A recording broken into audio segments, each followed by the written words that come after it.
person you break your fist.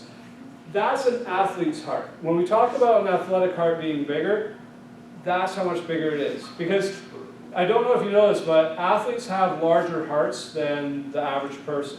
Their hearts are larger, they're more elastic, but they're not really that much bigger. Your heart, if you're not an athlete, or in case my heart, athlete's heart, go like this, like you're holding a 5-pin bowling ball, that's a heart failure heart. Is it the actual heart itself that gets bigger, or is it the myocardium that gets bigger? That's the heart. The heart itself? Yeah, the heart itself, and the myocardium might get stretched. In fact, in horse racing, what they would do is sometimes they do surgeries where they would cut the pericardial sac, which is the sac around the heart, so that the horse's heart could get bigger and bigger and bigger, but then it would get so big that the horse would die of heart failure. Wouldn't it also, the pericardial fluid, wouldn't it create more friction if you did that? Yeah. Yeah. So I think it's a horse. It's going to, no. Yeah, so slightly unethical and illegal. I do care, by the way. But wouldn't that make that things thing's more? recording. That'd be really bad. It's not. Anyways, it's between the second and fifth rib. It's superior to the diaphragm. So remember, the diaphragm, which you cover in lab, in the torso lab, is right above the diaphragm. You have that pericardium or pericardial sac, which helps to reduce friction as it contracts. Because as it contracts, it's moving, and you can't build up friction. The layers of the heart, so there are 3 layers of heart wall. First off is the epicardium, which is kind of the surrounding layer of the heart. Then you have the myocardium, which is circular spiral bundles of contractile cardiac muscle cells. And then the endocardium, which is the innermost layer. So the endocardium is kind of like the Teflon layer, which helps the blood shipping just not sticking to you. Because if the blood starts to stick to your heart, or stick together in your heart, then you have problems. Because if that clot travels somewhere, like to one of the main coronary arteries of your heart, then we're sending your family flowers. Or the last things you say are, wow, it feels like an elephant sitting in my chest, and then down you go. The myocardium is the muscle layer, the epicardium is the outermost layer. The cardiac muscle bundles also are wrapped around, kind of like shown on the top part of the diagram. And the heart just doesn't contract, but the heart actually twists. Like when they watch heart contractions, it actually twists. It's like it's wringing the blood out of itself. So it actually does a twisting motion. It's kind of cool. This is basically a cutaway diagram of your heart. So if you compare it to my poorly drawn schematic, now you can see why I don't draw in visual arts program. A little bit of haiku shading there.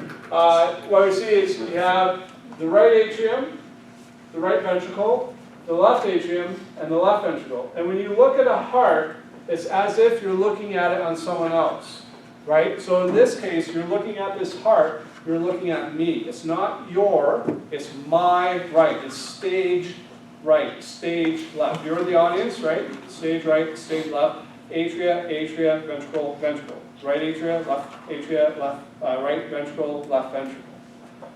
You see, then you got a series of valves between the chambers. So what happens? What happened is just like we said on the, if you want to learn the structures of the heart. Let's see if this pen thing works. It might not. It might. It's always an adventure with these things. No, it doesn't. So what happens is you have the inferior vena cava and you have the superior vena cava here. The blood enters into the right atria. From the right atria, it passes a tricuspid valve, that's 3 leaves, and goes past the chordae tendineae into the right ventricle. The chordae tendineae are anchored by the papillary muscles. The papillary muscles are the muscles which contract and help to open up that valve. The valve then, the right ventricle and left ventricle at the same time contract. So basically it's atria contract, ventricle contract. So when the right atria contracts and then the right ventricle contracts, goes past the pulmonary valve into the pulmonary trunk, into the left and right pulmonary artery, to the lungs, goes back to the pulmonary veins, left and right pulmonary veins, into the left atrium, past the bicuspid valve, there are only 2 leaves, past the chordae tendineae, which are connected to papillary muscles, into the left ventricle, and then through the aortic valve into the aorta, and these three branches of the aorta feed your head and neck, and basically then you get the descending aorta, abdominal, thoracic aorta, abdominal aorta. Biggest blood vessel in your body is the aorta, and basically if something happens with this, like you get an aneurysm or dissection or it ruptures, it's nice knowing it. Aneurysm you might be able to fix if it's a dissecting aneurysm. So that's basically it. You have interventricular septum, and yeah. Here we see the anterior surface, and we're going to get into this a little bit, but you also have arteries. So you have right, you can't see her, but right when it goes past the aortic valve, you have the right and left coronary artery, which branch off and actually feed the heart itself. The heart is a muscle. The muscle requires blood because the blood carries oxygen and nutrients to the muscle itself. You all know what a heart attack is? Like specifically a heart attack is when you get a clot in one of your coronary arteries.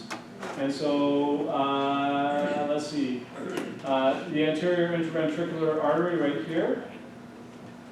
I'm trying to remember, is this one? Yeah, it's this one right here. That's what they call apparently the widowmaker. Because if you get a block in that, then we're sending your widow flowers, right? Because it feeds your left ventricle. And when you talk about bypass, a bypass is when they bypass, like they actually go in surgically and bypass the artery. And a stent is when they put in a very small catheter with a very tiny balloon at the end. They blow up the balloon and this very tiny metal meshing basically crushes the plaque within that artery and opens up the artery. The valves itself, you have the tricuspid valve on the right side, the bicuspid valve on the left side. How do I remember the difference? The left side, higher pressure, you want to have fewer seams. Fewer seams, you get less potential for leakage. Because as you age, if you've ever had a grandparent and uncle had to have a valve replaced, it may be because the valve was leaking. Deep, I know it's fascinating, but just hang on, hold your excitement, okay?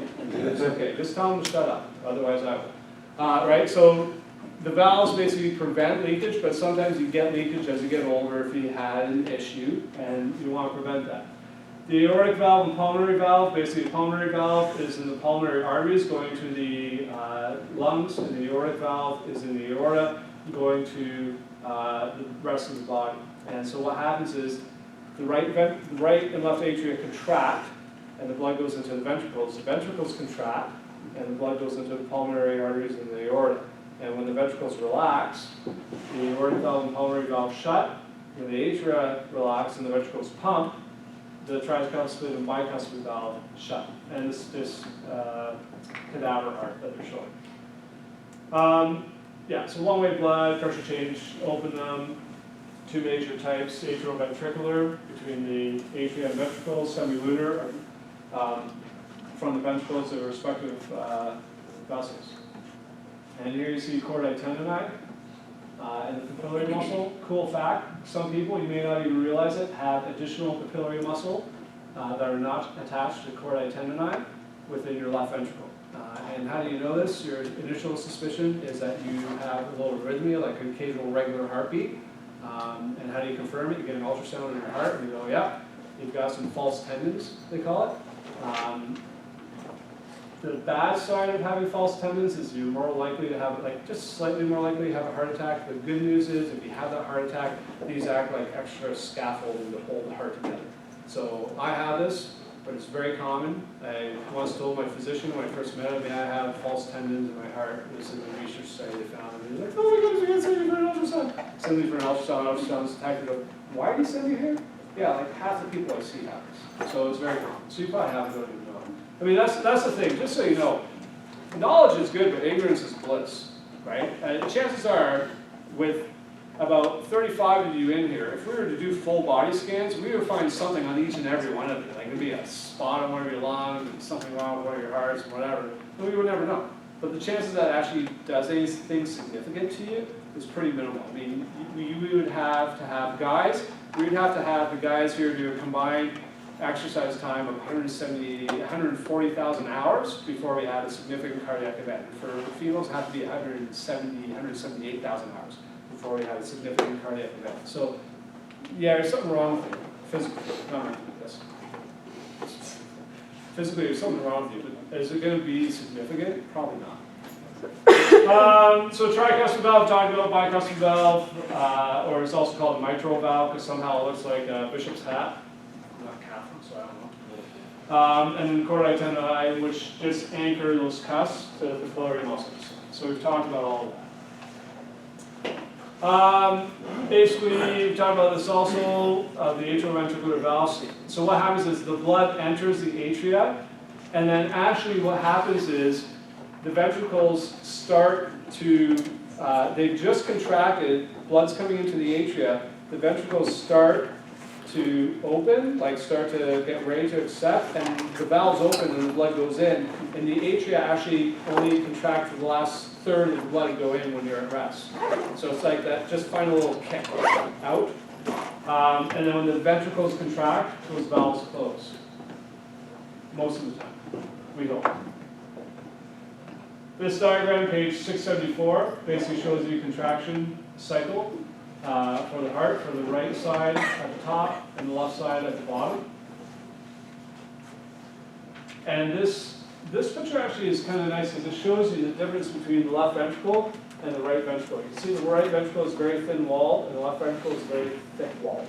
To the fact where I've had cardiologists tell me that you can actually, they've seen stabbing victims, or stabbing victims, someone like tried to like get you in the heart, but because it got it on the right side of the ventricle, it was okay. Like not okay, like I think I'll go home and have a sandwich, but okay that they lived. Whereas if we stab you in the left ventricle, we're sending your family flowers. The other way around? Yeah, I'm gonna do the other Yeah, way. using the right ventricle, they were dead. Or the right ventricle, they were okay. The Yeah. left one, they were okay. No, left ventricle they're dead, right ventricle they're okay. Why is that? Why is that? Because right ventricle is lower pressure. So right ventricle is lower pressure. It's not as much pressure as the left ventricle is the pressure powerhouse Okay. of the heart, because it has to pump blood to your whole body. The right ventricle only has to get it to the left. Like the right ventricle is lazy. It's like it has to get your blood here or here, whereas the left ventricle has to get your blood down here and has to get it up here. In some cases, in some of us, it doesn't always work all the time. But you know, so the left ventricle is the powerhouse of the heart. Right. So if you get stabbed in the left ventricle, not as good. Not good to get stabbed in the right. So please don't go home and be like, oh, let's do it on the front, right? I don't, you know, the judge said he was sorry. We will finish this off, sorry. Coronary circulation. So the blood itself needs to get a heart supply. You don't need to know the names of all those vessels, but you do need to know that it does need a blood supply, and if that blood supply gets cut off, then there are issues. Cardiac muscle fibers, they're striated, short, fat, and interconnected, as you can see here. Page 676, 677. There's one nucleus per cell, at most two. Lots of mitochondria for aerobic metabolism. And the rest of the volume is just the contractile proteins, pretty much. T-tubules wider, but less numerous, and sarcoplasmic reticulum is simpler. Last slide, there are discs in between the cardiac cells that contain desmosomes, which hold the cells together, and also gap junctions. So it's like, if you're a cardiac cell and you're a cardiac cell, I'm like holding you together, but I'm allowing the ions to pass through. So the reason I hold you together is so that you don't rip apart while contracting. And the reason why we have this passageways is so that you can allow the contraction to carry on to the next cell. Okay, thank you very much for all your attention, and have a great day.